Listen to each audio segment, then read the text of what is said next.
Halo semuanya, selamat datang di podcast EduTech. Bersama saya Ita, hari ini kita akan membahas mengenai peran database dalam dunia digital. Spesial di podcast kali ini, kita sudah mengundang seorang narasumber yang berpengalaman dalam pembuatan dan pengelolaan sistem informasi. Langsung saja kita sambut, ini dia Bapak Ramdan Saiful Rahman. Halo Pak Ramdan, terima kasih sudah bergabung dengan kami hari ini. Ya, halo Bu Ita, terima kasih sudah mengundang saya di podcast EduTech ini. Iya. Perkenalkan, nama saya Ramdan Saiful Rahman dan saya sebagai IT di Rumah Sakit Islam Ashifa Sukabumi.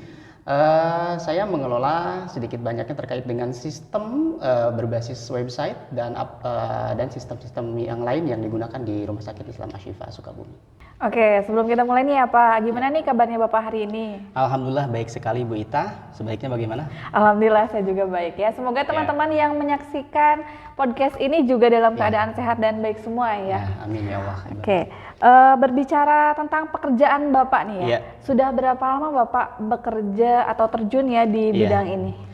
Alhamdulillah sejauh ini sudah 6 tahun di Rumah Sakit Islam Ashifa Sukabumi. Wah, menarik sekali berarti ya, sudah tidak diragukan lagi berarti ya soal pengalamannya nih. Oke, kita langsung saja ya akan bertanya mengenai topik utama saat ini ya, yaitu tentang database.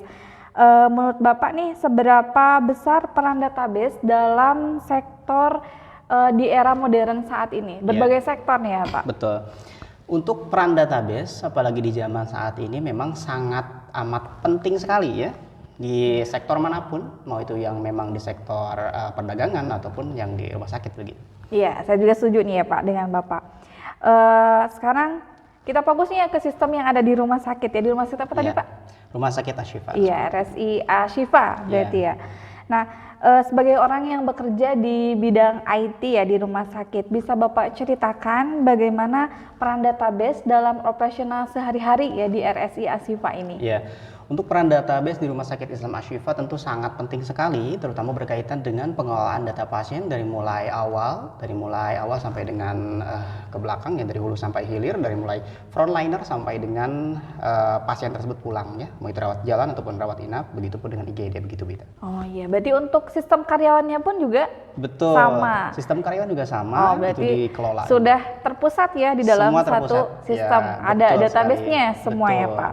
Oke,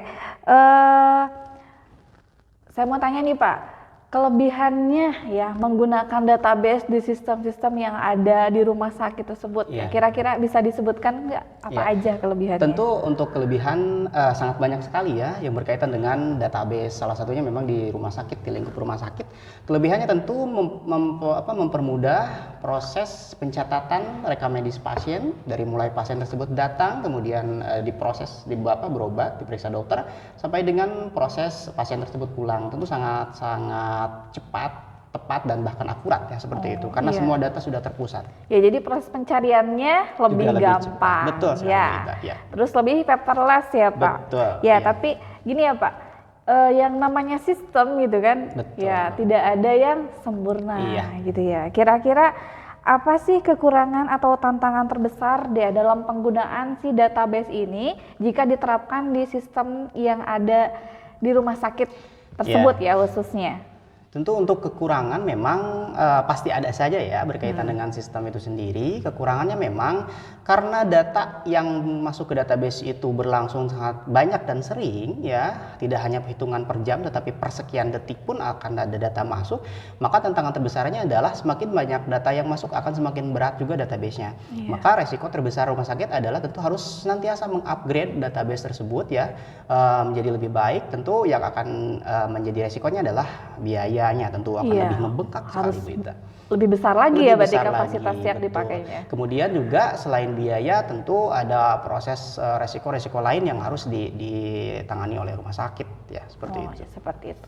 Nah, untuk kekurangannya ini ya yang tadi Bapak sebutkan, apakah ini juga berlaku pada sistem lain gitu ya, database di sistem-sistem yang misalkan di sistem pendidikan ataupun yang pemerintahan misalnya, apakah sama gitu? Ya, menyambung dari apa yang tadi dijawab terkait dengan bagaimana kekurangan database itu sendiri, mulai dari harga yang mahal karena semakin banyak data masuk tentu akan semakin tinggi juga kapasitas database yang digunakan. Kemudian yang kedua terkait dengan apa namanya itu maintenance ya, ataupun pemeliharaannya juga tentu harus intens dan dilakukan oleh seorang profesional, tidak bisa oleh sembarang orang ya. Dalam hal ini kita bisa sebut sebagai database administrator ya, itu lingkup IT ya, karena itu kan luas ya IT itu ya. Kemudian juga hal-hal yang lebih beresiko tentu ketika ada menghadapi masa downtime ataupun ketika sistem tersebut memang sama sekali tidak bisa digunakan atas dasar karena ada resiko lain yang mengancam seperti hanya mati listrik dan seterusnya. Seperti itu ya. Untuk server error juga bisa termasuk downtime berarti ya Pak? Hang sebentar dan seterusnya. Nah, jika terjadi misalkan downtime seperti tadi ya, apapun alasannya itu, apa biasanya langkah-langkah yang dilakukan ya untuk mengatasinya? Tentu memang untuk downtime ini harus dipikirkan matang-matang oleh semua perusahaan, dalam hal ini rumah sakit, ketika menghadapi masa downtime ini ya. Kita menganalisis terkait dengan bagaimana antisipasi yang dilakukan untuk meminimalisir segala macam permasalahan yang terjadi. Seperti itu, mulai dari masih adanya sistem dalam arti penulisan secara manual, ada lembar-lembar tertentu yang akan disiapkan ketika sistem mengalami downtime. Berarti untuk backup-annya. Betul sekali. Itu berarti berupa kertas atau file apa gitu? Bisa berupa kertas, bisa juga berupa file yang memang dicatat di Excel seperti itu. Tapi memang dua itu memang digunakan ya, kertas dan juga Excel. Tetapi untuk downtime ini tidak terlalu lama karena berkaitan dengan salah satunya yang paling mengancam itu mati lampu misalnya ya. Dan proses menyalakan genset mungkin itu juga memakan waktu. Jadi untuk mengisi waktu tersebut agar pelayanan tidak terhenti ya begitu, maka dilakukan antisipasi untuk membuat pelayanan tetap berjalan dengan baik seperti itu. Nah, berbicara soal downtime ini ya Pak, tadi kan ada banyak sekali faktor-faktornya. Misalkan contohnya karena keamanannya juga yang kurang terjaga. Betul sekali. Nah, biasanya kalau untuk di rumah sakit gitu ya Pak, apakah resiko kebocorannya ini untuk kebocoran database-nya itu cukup tinggi? Oke, baik. Terkait dengan kebocoran data tadi yang sudah ditanyakan ya, memang setiap rumah sakit ataupun instansi apapun ya tentu mungkin saja mengalami hal seperti itu, tetapi antisipasi dari Rumah Sakit Ashifa sangat disiapkan jauh-jauh hari adalah satu, memang kita melakukan backup data ya terkait resolve problemnya itu. Satu, backup data berkala ya, mau itu per hari kah ataupun per periode, per minggu, per bulan dan seterusnya. Kemudian juga kita mengamankan data-data penting menggunakan enkripsi ya, agar data tersebut tidak mudah diakses oleh orang yang tidak berkepentingan. Kemudian yang berikutnya kita juga memberikan edukasi kepada user ya, karena yang namanya human error itu akan selalu terjadi. Nah, untuk menghindari human error tentu kita melakukan edukasi berkala kepada user di setiap unit, di setiap instalasi ataupun di sebuah karyawan terkait dengan sistem yang mereka gunakan agar tidak mudah data kita bocor keluar begitu. Oh iya, seperti itu ya. Baik. Jadi keamanan di sini tidak hanya soal teknologi ya Pak, tapi juga tentang perilaku penggunanya juga ya. Jadi pentingnya edukasi ya untuk pengguna sistem ya. Jadi untuk menggunakan sistem tersebut dengan baik dan benar ya. Oke, terakhir nih ya Pak. Nih ya, ada pesan ataupun tips ya untuk teman-teman yang berminat ya. Terjun di dunia pengolahan database gitu, bisa disampaikan Pak? Iya.